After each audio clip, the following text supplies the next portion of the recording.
Welcome friends. वो कहते हैं ना, बहुत देर कर दी मेहरबा आते आते, आए भी तो क्या आए। फाइनली जो है जे के एस यानी कि कश्मीर एडमिनिस्ट्रेटिव सर्विस की वैकेंसी 2023 के लिए आ गई है ऑफिशियली। जे के पी एस सी के वेबसाइट पे भी अवेलेबल है।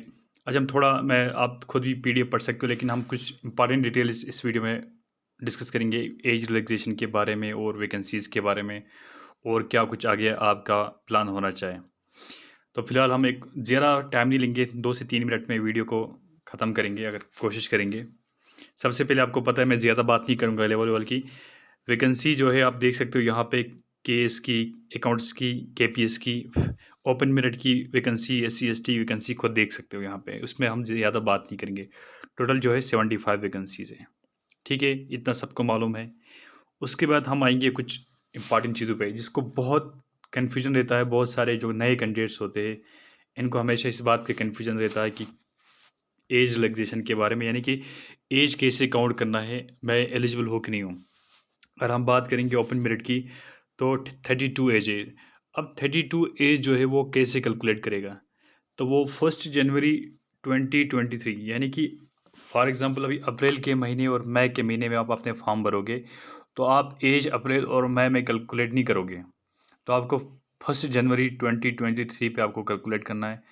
गूगल में जाओ, आप बहुत एज कैलकुलेटर का यूज़ कर सकते हो। वहाँ पे देखोगे और आप अपनी डेट ऑफ बर्थ डालो और किस डेट तक का आपको कैलकुलेट करना है। वहाँ पे 1 जनवरी 2023 अप्लाई करो, तो आपको वहाँ पे पता चलेगी आपकी एज डेज़ कितने ईयर्स के हो गए, कितने मंथ्स के, कितने डेज़ के। ठीक है, यहाँ पे भी डिटेल में लिखा है कि कब नॉट बॉर्न आफ्टर या नॉट बॉर्न बिफोर, ये सब है।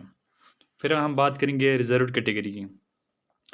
रिजर्व कैटेगरी के लिए जो है वो 34 ईयर्स है। ठीक है, and physically handicapped, physically challenged candidates जो है वो इनके लिए 35 ईयर्स है। ठीक है, अभी आगे बात करेंगे एज रिलैक्सेशन पे। फिलहाल हम आते फ़ी पे। फ़ी में आप देखो कि कैटेगरी ओपन वालों के लिए जो है 1000 है, और बाकियों के लिए 500 है, रिजर्व कैटेगरीज के लिए। फिर इंपॉर्टेंट डेट्स की अगर बात करेंगे, सबसे पहले 17 अप्रैल से ये अवेलेबल होंगे वेबसाइट से, और 16 मई यानी कि 17 अप्रैल से 16 मई के बीच में आप फॉर्म भर सकते हो JKPSC की ऑफिशियल वेबसाइट में जाके। फिर जो है यहाँ पे फिर से लिखा है कि आपको एज कैलकुलेट करनी है 1 जनवरी 2023 में। और आपको अगर आपका ऑप्शन आपने गलत भर दिया, कोई आपने नाम पे या कुछ भी आपने कुछ गलत हो गया है भरते वक्त, उसकी करेक्शन के लिए जो डेट रहेगा 17 मई से लेके 19 मई तक।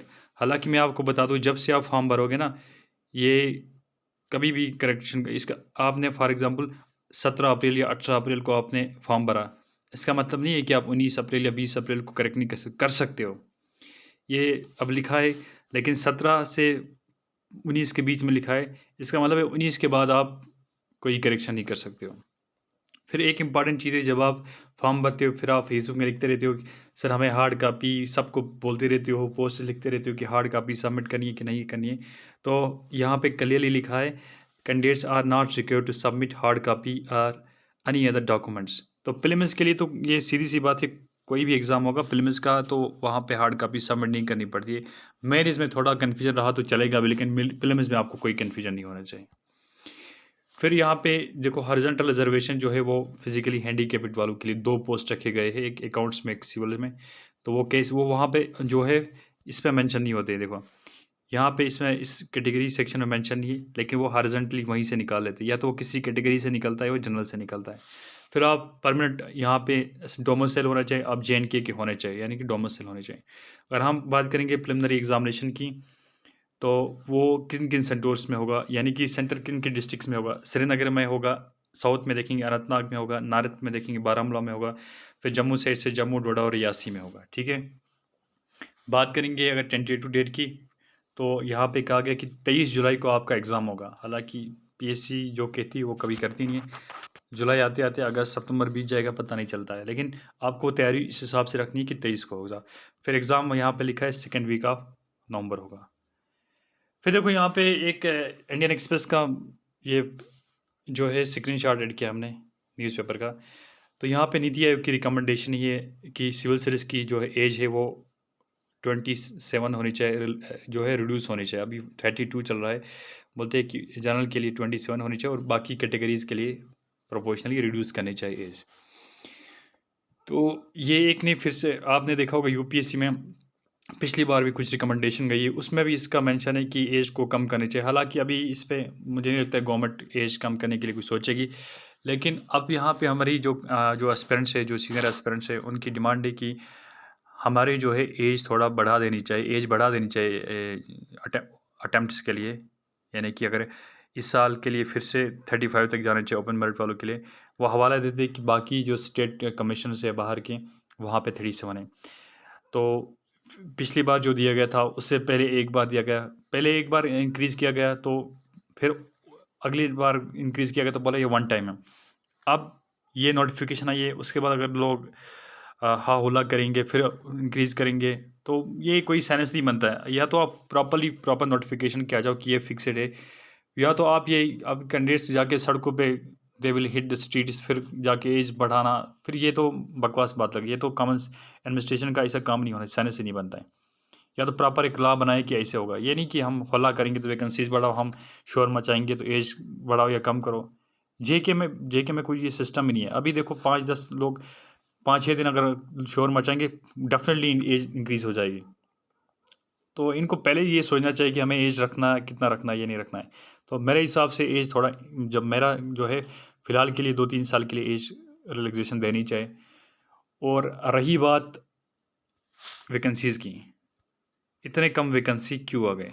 अब सब बोले थे 240 का वैकेंसी, जब फेसबुक पोस्ट में हर कोई लिख रहा था, तो हमने उसको पहले रद्द किया गया था कि इसके पीछे मत भागिए, या आपको जो है एक लॉलीपॉप दे रहा है कि आप आराम से घर में चैन से बैठोगे और बोलोगे हाँ 240 में हो जाएगा। तो बहुत सारे एस्पिरेंट्स ऐसे हैं उस ग्रुप में, जिस ग्रुप की मैं बात यहाँ पे नाम नहीं लूँगा, किस ग्रुप के बारे में बोल रहा हूँ मैं। तो वहाँ पे वो लोग हैं, तब मैंने कहा था कि आपको, हालाँकि मुझे पता नहीं थी, जो मैंने सुना था कि 100 ये 100 के आस-पास आ रही है। लेकिन अब 75 हो गई। इसके पीछे एक रीज़न है कि उससे पहले क्या होता था कि इस साल मान लो 250 वैकेंसी आ गई, 300 आ गई, अगले साल वैकेंसी आती नहीं थी पहले।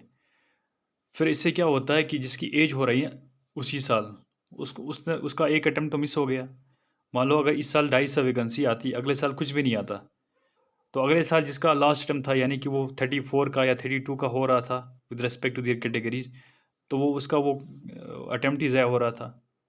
तो इस वजह से इन लोगों ने सोचा कि हम, अगर हमारे पास वैकेंसी है तो 30% या 40% होल्ड पे रखेंगे।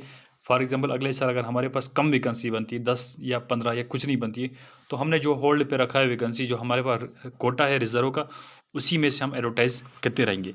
तो एक अच्छी बात है, इससे तो एक क्या होगा, कंपटीशन बढ़ेगा और हर साल एक जो है इक्वल अपॉर्चुनिटी मिल रही है हर नए-नए कैंडिडेट्स को भी और पुराने कैंडिडेट्स को भी।